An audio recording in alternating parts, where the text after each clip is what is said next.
मैं देवेंद्र पटेल विगत कई वर्षों से शिक्षण कार्य में संलग्न हूँ और आजीवन गणित के उत्कृष्ट शिक्षण के लिए संकल्पबद्ध हूँ। मेरे विवेक के अनुसार गणित की यह सेवा उन महान गणितज्ञों के प्रति सच्ची श्रद्धांजलि है जिन्होंने गणित की एक एक खोज के लिए अपना संपूर्ण जीवन समर्पित कर दिया।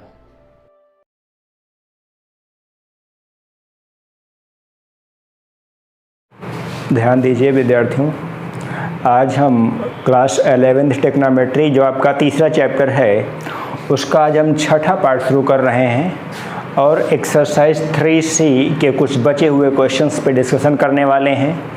हम यहाँ पे क्वेश्चन नंबर 2 लिखा हुआ है, यदि अल्फ़ा प्लस बीटा बराबर π/2, यदि अल्फ़ा प्लस बीटा का मान कितना है 90 डिग्री है और साइन अल्फ़ा का मान 1/2 है तो बीटा का मान चाहिए हमको। अब साइन अल्फ़ा का मान 1/2 है तो यहाँ पर आप जानते हैं अल्फ़ा और बीटा दोनों का मान 90 डिग्री से कम ही है।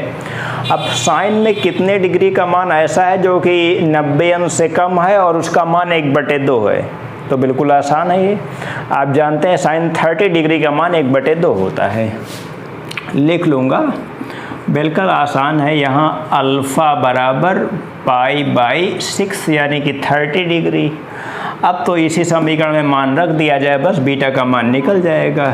इम्प्लाइज दैट अल्फ़ा का मतलब π/6 plus beta equals to π/2 implies that beta equals to हो जाएगा π/2 माइनस π/6। एलसीएम लेके सॉल्व करेंगे तो कितना हो जाएगा, ये यहाँ पे 3 से मल्टीप्लिकेशन करना पड़ेगा। ये हो जाएगा 2π/6 यानी कि π/3। ये बीटा का मान यानी कि 60 डिग्री हो जाएगा, या फिर रेडियन में लिखेंगे तो π/3 हो जाएगा। तो बहुत छोटे छोटे प्रश्न हैं, कोई समस्या नहीं आती है। इसी प्रकार से ये क्वेश्चन नंबर 8 का फर्स्ट पार्ट है और शायद ये एक्सरसाइज 3C का अंतिम सवाल भी है। 8 के फर्स्ट पार्ट को देखते हैं। लिखा गया cos x is equal to -1/2 और x यहाँ पे किस चतुर्थांश में है, तीसरे चतुर्थांश में है।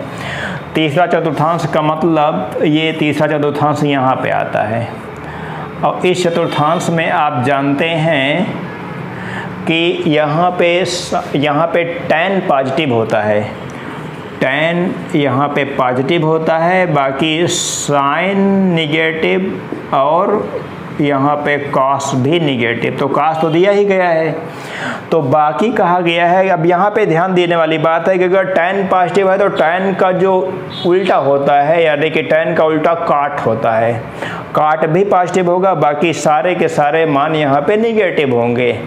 तो यहाँ पर सबसे पहला काम पाइथागोरस थ्योरम यूज करेंगे हम लोग। ध्यान दीजिए, जैसे ये एक cos x इक्वल्स टू -1/2 अगर ये दिया गया है, ये एंगल यहाँ पे अगर x है, या फिर आप सीधे अगर ट्रायंगल ना बनाना चाहें तब भी आपको कोई समस्या नहीं होगी। आप cos x का मतलब होता है आधार बटे कर्ण यानी कि बेस अपॉन हाइपोटेनियस। तो इसकी तीसरी भुजा आप निकाल सकते हैं। तीसरी भुजा आप निकालने के लिए यहाँ पर लिख लेंगे आधार, इंग्लिश में लिख लेंगे। तो इंग्लिश के जो विद्यार्थी इंग्लिश में समझना चाहते हैं, बेस ये हो जाएगा 1 और कर्ण का मतलब हाइपोटेनियस, यहाँ पे 2 हो जाएगा। अब तीसरी भुजा निकालने के लिए हम लोग वही पाइथागोरस थ्योरम का यूज करेंगे। चूँकि यहाँ पर साइड्स हैं तो साइड्स जो है कि निगेटिव लिखी नहीं जाती हैं। समझने का प्रयास करेंगे पूर्ण रूप से, हम कोई चीज़ छोड़ नहीं रहे हैं। तो यहाँ पे लंब जो हो जाएगा वो पाइथागोरस थ्योरम के अकॉर्डिंग कितना हो जाएगा, कर्ण का स्क्वायर माइनस आधार का स्क्वायर, इस प्रकार से हो जाता है ये ऐसे। अब यहाँ पर कर्ण आप जानते हैं 2 है तो ये हो जाएगा 4 माइनस आधार 1 है तो मतलब हो जाएगा 1, यानी कि ये √3 हो जाएगा। इसकी लंब भुजा जो हो जाएगी, जो त्रिभुज दिया गया है उसकी लंब भुजा हो जाएगी √3। अब यहाँ पे सारे मान निकाले जा सकते हैं, अतः साइन x का मान क्या हो जाएगा, साइन यहाँ पे निगेटिव होगा। सबसे पहले निगेटिव लिख लीजिए। साइन का मतलब होता है लंब बटे कर्ण यानी कि परपेंडिकुलर अपॉन हाइपोटेनियस। यानी कि √3 अपान हाइपोटेनियस यहाँ पे 2 है। इसी प्रकार से कास का मान पहले से दिया गया है। अब कॉसेक का मान लिख सकते हैं आप इसी के according. Cosec x equal to हो जाएगा, माइनस तो बना रहेगा, और 2/√3 हो जाएगा। अब आगे बढ़ता हूँ, कॉस तो सेक तो आप उसी का उल्टा कर देंगे। जैसे कॉस x इक्वल टू -1/2 है तो सेक x इक्वल टू -2 हो जाएगा, माइनस बना रहेगा, उल्टा करने में माइनस नहीं ख़त्म हो जाएगा। अब बात आती है यहाँ पे टेंजेंट की, तो tan x इक्वल टू होता है लंब बटे आधार, यानी कि परपेंडिकुलर अपान बेस। लंब यहाँ पे है √3, बेस यहाँ पे है 1, यानी कि कुल मिला के √3 केवल बचा, √3/1। 1 यहाँ पे कोई औचित्य नहीं रखता, चाहे लिखिए चाहे ना लिखिए। अब यहाँ पे ध्यान देना कि tan पॉजिटिव होता है तो यहाँ पे पॉजिटिव ही बना रहेगा। और काट जो हो जाएगा, काट x इक्वल टू 1/√3 हो जाएगा। तो ये सारी वैल्यूज़ आपने 1 2 3 4 पाँचवा दिया गया, छठा आप इसी के अकॉर्डिंग निकाल लेंगे इसी का इन्वर्स करके। अब कोई समस्या नहीं हुई। तो ऐसे सारे मानों को आपकी बुक में ऐसे कई पार्ट दिए गए हैं, शायद इसके 5-6 पार्ट दिए गए हैं। तो सबसे पहले त्रिभुज की तीनों भुजाओं को आप पाइथागोरस थ्योरम के अकॉर्डिंग कैलकुलेट कर लीजिए। उसके बाद आप देख लें कि किस क्वाड्रेंट में, यानी कि किस चतुर्थांश में ये वैल्यू दी गई है। उसके अकॉर्डिंग आप वहाँ पे माइनस और प्लस चिन्ह का निष्कर्ष निकाल लेंगे, बस बात ख़त्म हो जाती है। और कोई समस्या उम्मीद है कि नहीं होगी। कोई समस्या होती तो आप हमको कॉल कर सकते हैं। दैट्स ऑल, यही फाइनल रिजल्ट है, इसको नोट कर लें। तो हम बढ़ते हैं अगली एक्सरसाइज की ओर। एक्सरसाइज 3D होगी आपके समक्ष। एक्सरसाइज 3D की शुरुआत कर रहे हैं। इसमें दो कोणों के योग और अंतर के साइन और कोसाइन का डिस्कशन किया गया है। आप ध्यान दें किस प्रकार से sine a plus B equals to होता है sine a cos b plus cos a sine b। इन सारे फार्मूलों को आपको बहुत अच्छी तरीके से याद करना है। थ्रू आउट ये फार्मूले बहुत ज़्यादा यूज होते हैं। अगर हम यहाँ माइनस कर दें साइन a माइनस बी, तो साइन a कॉस b यहाँ पे भी तब माइनस पढ़ा जाएगा। अगर प्लस यहाँ पे ले रहे हैं ऊपर वाला चिन्ह, तो यहाँ पे भी प्लस वाला चिन्ह लिया जाएगा। अगर यहाँ पे नेगेटिव ले रहे हैं तो यहाँ पे भी नेगेटिव वाला चिन्ह लिया जाएगा। इसी प्रकार से कोसाइन के लिए क्या होता है, cos a plus B equals to cos a cos b minus sine a sine b। अगर यहाँ पे हम माइनस अप्लाई करें तो यहाँ पे प्लस अप्लाई हो जाएगा। cos a प्लस b का formula cos a cos b minus sine a sine b होता है, और cos a माइनस b का formula cos a cos b plus sine a sine b होता है। इसी के मल्टीप्लिकेशन से दो फार्मूले और बनते हैं, cos a plus b cos a minus b। ये होता है cos square a minus sine square b। Most important फार्मूले हैं सब ये। इसी प्रकार से बनता है sine a plus b sine a minus b। ये होता है sine square a minus sine square b। कुल मिला के ये 4 फार्मूले जो लिखे गए हैं यही इस एक्सरसाइज में यूज होंगे। और टेग्नोमेट्री में एक ख़ास बात और होती है कि टेग्नोमेट्री के पीछे के सारे फार्मूले आपको बहुत अच्छी तरीके से याद होने की आवश्यकता है, अन्यथा फिर आपको टेग्नोमेट्री में अच्छी पकड़ नहीं बन पाएगी। आप क्वेश्चन बहुत अच्छी तरीके से नहीं सॉल्व कर पाएंगे। अगर आपको क्वेश्चन अच्छी तरीके से सॉल्व करना है तो टेग्नोमेट्री के जो भी पिछले फार्मूले आपको मिलते जा रहे हैं वो सब के सब फार्मूले आप रटते रहिए, या फिर जो वीडियोज़ मैंने DPM क्लासेस के चैनल पे जाके मैंने बताया था कि ये वीडियोज़ आप देखें, वो वीडियोज़ भी आप देख लीजिएगा। उससे तो आपको सारे फार्मूले सारे कॉन्सेप्ट इकट्ठे करके दिए गए हैं, तो उसका फ़ायदा भी आप उठा सकते हैं रिवीजन के समय। आगे बढ़ते हैं, देखते हैं कि क्वेश्चंस आपकी बुक में जो है ये बहुत आसान से दिए गए हैं। जैसे क्वेश्चन है साइन 75 डिग्री की वैल्यू कैलकुलेट करनी है। मैं यहीं पे लिख रहा हूँ, ये पहले क्वेश्चन का B पार्ट है शायद।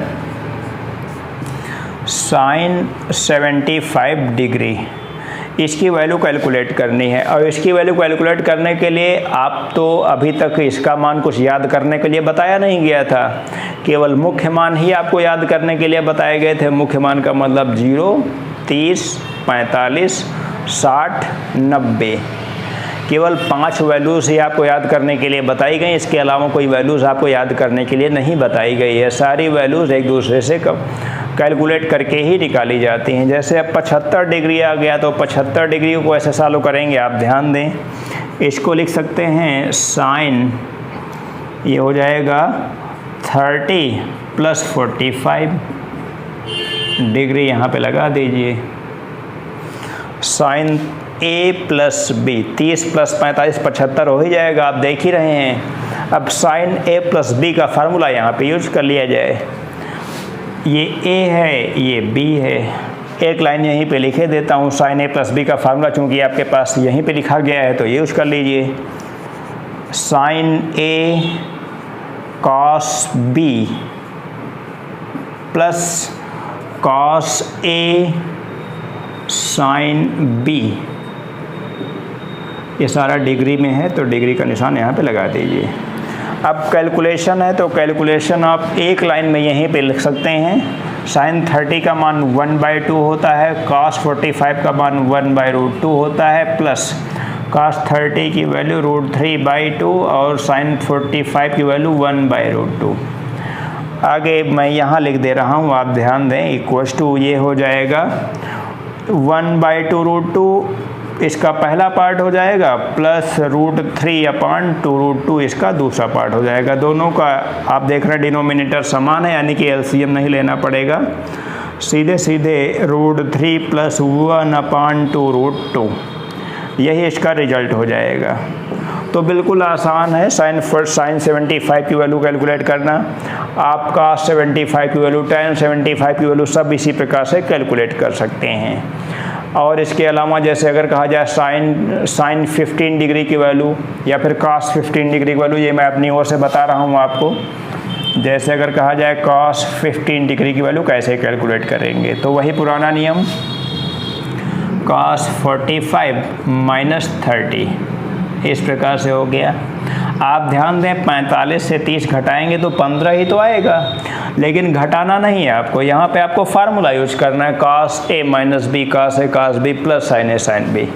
इसको आप A कंसीडर करें, इसको B कंसीडर करें, फटाफट वैल्यू सब्स्टिट्यूट कर दें। cos A का मतलब 45, cos B का मतलब 30, प्लस sin A का मतलब sin 45 और sin B का मतलब sin 30 हो जाएगा। ये कोई ऐसी समस्या नहीं हुई। अब यहाँ पे वैल्यूज आप सब्स्टिट्यूट कर लीजिए सारी। cos 45 की वैल्यू 1/√2, cos 30 की वैल्यू √3/2 प्लस sin 45 की वैल्यू 1/√2 और sin 30 की वैल्यू 1/2। थोड़ा सा और सॉल्व करते हैं, √3/2√2 हो जाएगा ये, प्लस 1/2√2 हो जाएगा। आगे बढ़ते हैं तो √3 + 1/2√2, शायद कुछ मिस्टेक हो गया है। cos A cos B plus sign, right, सही है। यानी कि जो मान cos 15 डिग्री का निकला है वही मान साइन 75 डिग्री का भी निकल गया। आप हर तरीके से आप इन मानों को देख सकते हैं, यही इसका रिजल्ट हो जाएगा। विद्यार्थी इनको नोट कर लें, तब फिर मैं आगे बताता हूँ। ध्यान दें विद्यार्थी, यहाँ पे क्वेश्चन नंबर 2 मैंने लिख रखा है, sin α = 3/5 cos β = 9/41। अगर इतना वैल्यू देने के बाद अगर हमसे पूछा जाए कि भाई sin α + β का मान आप बताइए, या फिर cos α - बीटा की वैल्यू आप कैलकुलेट कीजिए, तो इसके लिए हमको sin अल्फ़ा का मान दिया गया तो cos अल्फ़ा का मान भी हम निकालेंगे, और cos बीटा का मान दिया गया है तो sin बीटा का मान भी हम निकाल लेंगे। तो जैसे आपको ये फार्मूले छोटे छोटे यूज करने पड़ेंगे, जो कि आप पहले से जानते हैं, क्लास 10th में भी आप इनको जानते थे। cos² अल्फ़ा = 1 - sin² अल्फ़ा, ये फार्मूला बिल्कुल बेसिक है। अब अगर अंडर रूट यहाँ से हटाएंगे तो ये मिलेगा cos alpha equal to 1 minus sine square alpha का अंडर रूट हो जाएगा ये, और 1 माइनस साइन अल्फ़ा की वैल्यू 3/5 है तो साइन स्क्वायर अल्फ़ा की वैल्यू 9/25 हो जाएगा, 9/25। इसको सॉल्व करेंगे तो आप जानते हैं ये 4/5 हो जाएगा, 16/25 आएगा अंडर रूट के अंदर। तो इस तरह से cos अल्फ़ा की वैल्यू आपने कैलकुलेट कर लिया है 4/5। इसी प्रकार से जो cos बीटा का मान है, इससे आप sin बीटा की वैल्यू कैलकुलेट कर लेंगे, under root 1 minus cos square beta से सॉल्व कर लेंगे, आप जानते हैं। उसके बाद फिर फार्मूले मैंने आपको बता रखा है, sine alpha plus beta cos alpha minus beta, जो भी कैलकुलेट करना हो सारा कुछ आप कैलकुलेट कर सकते हैं, कोई डाउट नहीं होगा आपको, कोई प्रॉब्लम नहीं होगी। ये क्वेश्चन है क्वेश्चन नंबर 6। कहा गया है इसकी वैल्यू कैलकुलेट करनी है हमको, तो आप ध्यान दें यहाँ पे ये a माने साइन a, इसको माने cos b माने इसको, ये फिर से a आ गया यहाँ पे आप देख रहे हैं, ये फिर से b हो गया है, यानी कि sine a cos b plus cos a sine b। ये वैल्यू तब हो जाएगी साइन a प्लस b की, a का मतलब 20 अंश 28 मिनट प्लस 9 अंश 32 मिनट, ऐसे सालों किया जाएगा। अब यहाँ पर डिग्री और मिनट और सेकंड का जो एडिशन होता है, सब्ट्रैक्शन होता है, इसको एक बार फिलहाल लेके बता देता हूँ, लेकिन आप तो जानकारी होनी चाहिए आपको पहले से भी, लेकिन मैं एक बार बता देता हूँ। ये 20 अंश 28 मिनट और ये 9 अंश 32 मिनट, इसको मिनट को मिनट में जोड़ते हैं तो ये हो जाएगा 8 और 2 ये हो जाएगा 10, ये हो जाएगा 6, यानी कि 60 मिनट हो जाएगा, और ये हो जाएगा 29 डिग्री हो जाएगा। ये 29 डिग्री 60 मिनट को आप लिख सकते हैं 30 डिग्री। जैसे अगर इस समय अगर घड़ी में 10:60 है तो आप चाहे कहिए 11 बजा है, चाहे कहिए 10:60 है, बात तो एक ही होगी। तो यहाँ पे कोई समस्या नहीं है, मतलब ये हो जाएगा साइन 30 डिग्री हो जाएगा ये। अब साइन 30 डिग्री का मतलब हो जाएगा 1/2, यही इसका रिजल्ट है। शायद प्रूफ करने का क्वेश्चन था तो प्रूफ हो गया होगा, इसको आप नोट कर लें तो हम आगे बढ़। ध्यान दें विद्यार्थी, यहाँ पे क्वेश्चन नंबर 11 है, we have to prove cos π/4 plus X plus cos π/4 minus X equal to √2 cos x। इस प्रकार से लिखा गया है। हम इसका लेफ्ट हैंड साइड देंगे तो राइट हैंड साइड आ जाना चाहिए। आइए सॉल्व करता हूँ। इसका लेफ्ट हैंड साइड जो है वो है cos π/4 plus X plus cos π/4 minus X. ये cos a प्लस बी और plus cos a minus B, मैं थोड़ा सा यहाँ से इसको लिखना चाहता हूँ, नहीं तो फिर आ नहीं पाएगा ये। cos इसको आप a माने, इसको b माने, cos a प्लस b का मतलब cos a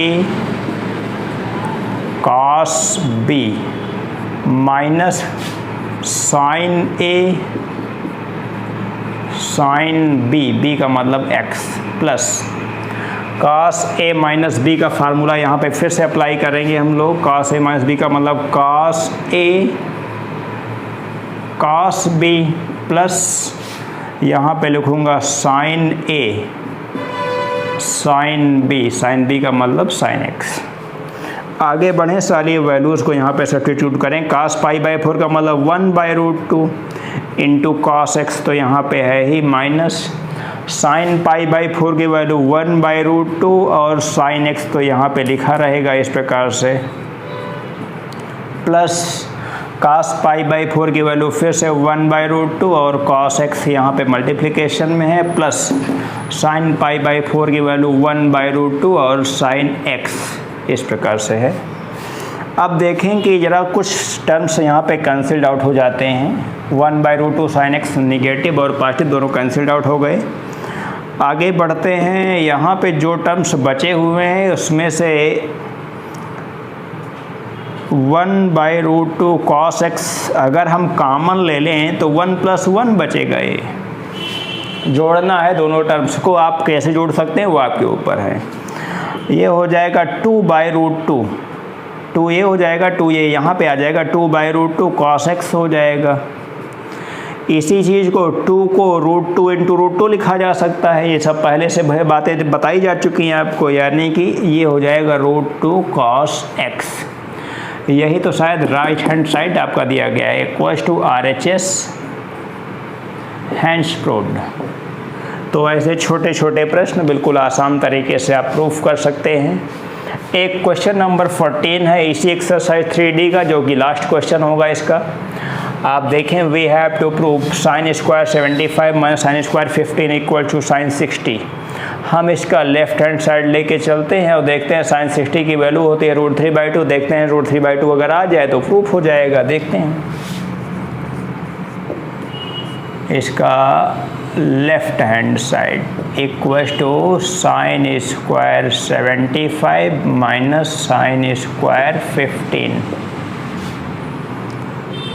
इसको आप A मान लें, इसको आप B मान लें।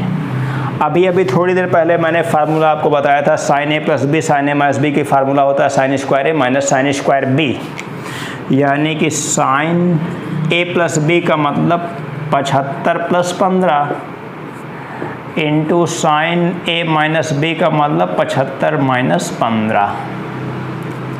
sin A + B का मतलब हो जाएगा ये 90 डिग्री हो जाएगा। ये सब डिग्री में है, अगर हम कहीं पे छोड़ दे रहे हैं तो आप उसको कंप्लीट कीजिएगा सही तरीके से। इंटू साइन ये हो जाएगा 60 डिग्री। साइन 90 की वैल्यू 1 होती है, साइन 60 की वैल्यू तो यहाँ पर रखने के लिए कहीं नहीं गए, तो साइन 60 को साइन 60 ही बना रहने दीजिए। यही हो जाएगा साइन 60 डिग्री और यही हो जाएगा इसका राइट हैंड साइड। तो ऐसे क्वेश्चंस को प्रूफ करने में कोई समस्या नहीं होती है, सब फटाफट प्रूफ हो जाते हैं। हम बात करेंगे अगली एक्सरसाइज की। हम एक्सरसाइज 3E की शुरुआत कर रहे हैं और यहाँ पर कुछ फार्मूले और आपको मिलने वाले हैं। हर एक्सरसाइज में कुछ नए फार्मूले और नए फार्मूलों के अकॉर्डिंग आपको आपकी एक्सरसाइज को डिवाइड किया गया है। जैसे यहाँ पे फार्मूले आपको मिलने वाले हैं 2 sin A cos B, sin A + B plus sin A - B, 2 sin A sin B, cos A - B minus cos A + B। इसी प्रकार से 2 cos A cos B, cos A + B plus cos A - B। आप ध्यान दें कि आपका course ठीक तरीके से आगे बढ़ रहा है। 5वीं एक्सरसाइज पे आप आ चुके हैं। आप ऐसी स्थिति में एक एक क्वेश्चन सॉल्व करने का प्रयास करें अपने बुक से। जो एक्सरसाइज हम सॉल्व कर रहे हैं यहाँ पे डॉक्टर हर्षरूप शर्मा की बुक से आपको एक्सरसाइज 1 बाय 1 बताई जा रही है। और हमारे पढ़ाने में और अन्य अध्यापकों के पढ़ाने में एक विशेष अंतर ये होगा कि अन्य अध्यापक जो हैं कि आपका कोर्स कभी 2 चैप्टर यहाँ से पढ़ाए, फिर 1 चैप्टर 3 चैप्टर छोड़ के आगे बढ़ गए, फिर 5 चैप्टर छोड़ के आगे बढ़ गए। इस प्रकार से आमतौर पे अध्यापक करते हैं। लेकिन मेरा ये प्रयास है कि मैं ऐसा काम तभी करूँगा जब हमको कहीं पे लगता है कि ये चैप्टर अभी नहीं, इसके बाद में होना चाहिए, तभी मैं ऐसा काम करता हूँ। फिलहाल आपके लिए बताना चाहता हूँ कि क्लास 11th में ऐसा कोई भी टॉपिक नहीं है जो कि आगे पीछे करना पड़े हमको, क्योंकि हम पिछले कई सालों से आपके साथ काम कर रहे हैं। इसी प्रकार से चूँकि जो बुक्स आपके जो अरेंज की गई हैं, जो सिलेबस आपका 1 बाय 1 चैप्टर बाय चैप्टर बनाया गया है, वो इस चीज़ को ध्यान में रखते हुए बनाया गया है कि किन्हीं चीज़ों का ऐसा ना हो कि हम उसको बाद में पढ़ें और पहले के कुछ टॉपिक में उनका यूज हो, ऐसा बिल्कुल नहीं किया जाता है। तो आपको हम चैप्टर 1 बाय 1 ही बताएंगे, आपका टू द पॉइंट एक साइड से ख़त्म करेंगे। बड़ा मज़ा आता है ऐसा पढ़ने में, ऐसे पढ़ाने में। तो फार्मूलों को मैं बार बार जोड़ दे रहा हूँ कि फार्मूलों को आप बहुत अच्छी तरीके से याद करने की ज़रूरत है। अगर फार्मूले ट्रिग्नोमेट्री के आपके कमज़ोर हैं तो आपका पूरा का पूरा मैथमेटिक्स कमज़ोर हो जाएगा। ट्रिग्नोमेट्री के साथ साथ आपका सारा अलजबरे में भी बहुत सारे कैलकुलेशन ट्रिग्नोमेट्रिकल आते हैं। आपके कैलकुलस में यानी कि डिफरेंशिएशन में, इंटीग्रेशन में बहुत सारे कैलकुलेशन आते हैं ट्रिग्नोमेट्रिकल। तो आपको ध्यान देने की आवश्यकता है कि ट्रिग्नोमेट्री का कोई भी फार्मूला किसी भी प्रकार से छूटने ना पाए। जो भी चीज़ें आपको बताई जा रही हैं उनको आप 100% कंप्लीट करें, अन्यथा फिर आपको ये भी लगेगा कि मैथमेटिक्स कठिन विषय है। ऐसा कुछ भी नहीं है, मैथमेटिक्स कठिन विषय नहीं है। इसको पढ़ने और पढ़ाने वाले कठिन बना देते हैं, अन्यथा ये भी बहुत इंटरेस्टिंग सब्जेक्ट है। ध्यान दें विद्यार्थियों, ये क्वेश्चन नंबर 1 और क्वेश्चन नंबर 5 आपके समक्ष यहाँ पे लिखे गए हैं। इसकी वैल्यू कैलकुलेट करनी है cos 5π/12 और cos π/12। इनकी वैल्यू हमको चाहिए।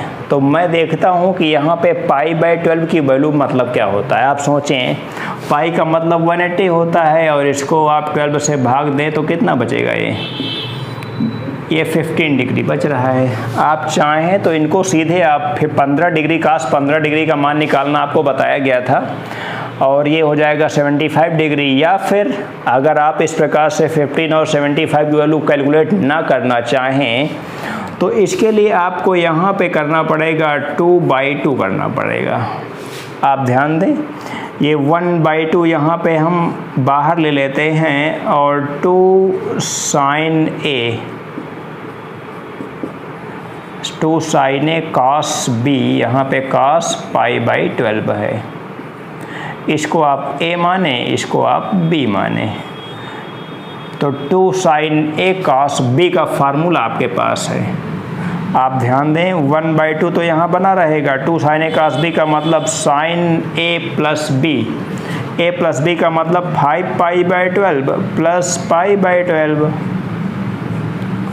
Plus sin A minus B। ये देखिए आप, A माइनस B का मतलब हो जाएगा ये 5π/12 और माइनस π/12। इस प्रकार से हो जाएगा। एक स्टेप यहीं पे यूज कर रहा हूँ, आप ध्यान दें।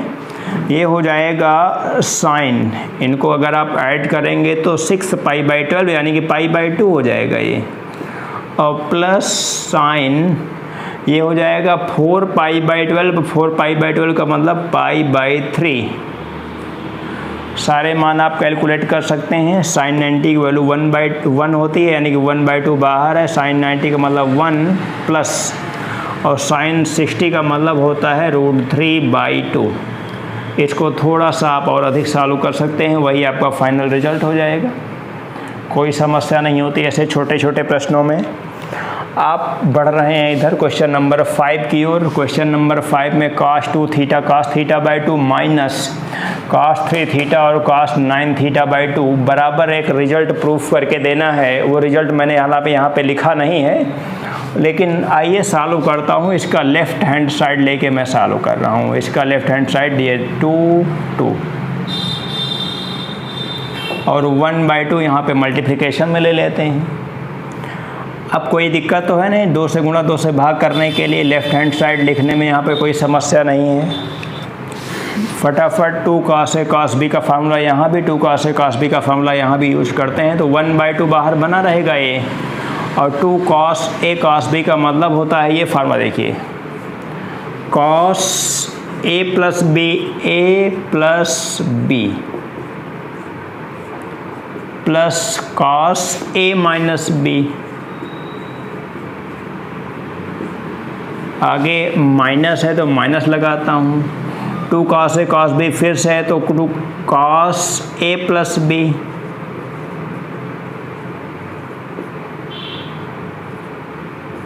और माइनस फिर से आ जाएगा cos A plus B plus cos A minus B। A minus B का मतलब 3θ माइनस 9θ/2 हो जाएगा ये। अब छोटे छोटे कैलकुलेशंस हैं, इनको बहुत ज़्यादा मैं गंभीरता से तो नहीं बता पा रहा हूँ, हालांकि उम्मीद करता हूँ कि सभी विद्यार्थी ये कैलकुलेशन कर सकते हैं। ये हो जाएगा cos, इसको सॉल्व करेंगे तो ये 5θ/2 हो जाएगा, और प्लस कॉस ये हो जाएगा 3 थीटा बाई 2 हो जाएगा, माइनस कॉस यहाँ पे हो जाएगा ये 15 थीटा बाई 2, और हो जाएगा ये माइनस का ये हो जाएगा कॉस। ध्यान दें यहाँ पे लिख रहा हूँ माइनस कॉस -3 थीटा बाई 2, इस प्रकार से। चूँकि कॉस माइनस थीटा का मान जो है वो प्लस कॉस थीटा होता है, तो यानी कि कॉस -3 थीटा का मतलब ये माइनस यहाँ पे सीधे हट जाएगा, चाहे आप माइनस यहाँ पे लिखें या ना लिखें, कहने का मतलब इस प्रकार से है। तो इसको मिटा देता हूँ फिलहाल, एक स्टेप में आप इसको समझ सकते हैं। ये निगेटिव ये पॉजिटिव कैंसिल आउट हो जाएगा और फाइनल रिजल्ट आपका आ जाएगा 1/2 cos 5 theta by 2 minus cos 15 theta by 2। यही आपका फाइनल रिजल्ट है। विद्यार्थी इसको नोट कर सकते हैं। इक्वल्स टू RHS आपका होना चाहिए ये, हैंस प्रूव्ड। तो कोई दिक्कत नहीं है, सब बहुत आसान से फार्मूले जो आपके लिए लिखे गए हैं वही लगभग पूरी एक्सरसाइज में यहाँ पे यूज हो रहे हैं। मैं एक्सरसाइज आपकी देखना चाहता हूँ यहाँ से कि ऐसा कुछ क्वेश्चन नहीं है जो कि आपसे प्रूफ ना हो पाए, आपसे सॉल्व ना हो पाए, कोई ऐसी समस्या नहीं है यहाँ पे।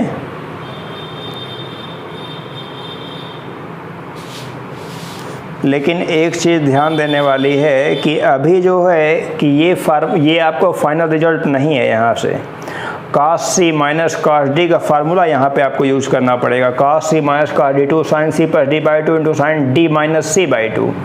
ये फार्मूला जो है ये अगली एक्सरसाइज में दिया गया है। लेकिन अब जो प्रूफ करने का है, तो प्रूफ करने के लिए विद्यार्थी आप चाहें तो यहाँ से छोड़ सकते हैं। फिलहाल ये RHS के बराबर है नहीं, लेकिन आप चाहें तो अगली एक्सरसाइज पढ़ने के बाद इसे आप आगे भी सॉल्व कर सकते हैं, कोई समस्या नहीं होगी आपको।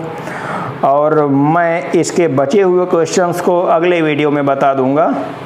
और आज के लिए फ़िलहाल ये वीडियो यहाँ पे कंप्लीट करता हूँ। धन्यवाद।